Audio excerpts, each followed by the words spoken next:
হুজুর, আমার স্বামী মারা গেছে, আমার দেবর আমার সাথে শারীরিক মেলামেশা করছে, এখন আমার দেবর আমাকে বিবাহ করতে চায়, কিন্তু আমার শ্বশুর শাশুড়ি মেনে নিচ্ছে না, এখন আমরা কি পালিয়ে বিয়ে করতে পারবো? 100 বার কি এর ফালাই। আপনার যেহেতু দেবর বালেগ, তার কোনো অনুমতি লাগবে না, আর আপনি বালেগা মহিলা, আপনি নিজে আপনার ফ্যামিলিকে শুনাইবেন, অলি যারা আছে তাদের থেকে অনুমতি নেবেন। তারা যদি অনুমতি না দেয়, আপনাদের যেহেতু দরকার, আপনারা বিয়ে বসতে পারবেন।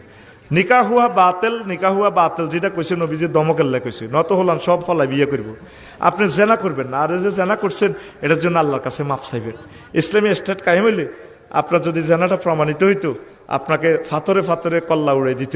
তা আপনি আল্লাহরে কইবেন, আল্লাহ আমি তো মরা মানুষ, আল্লাহ আপনি আমাকে মাফ করে দেন। চোখের পানিতে বুক বাসাবেন, প্রিয় বোন আপনি কাঁদবেন, আপনি অবশ্যই একে বিয়ে করেন। আর আমার প্রিয় ভাই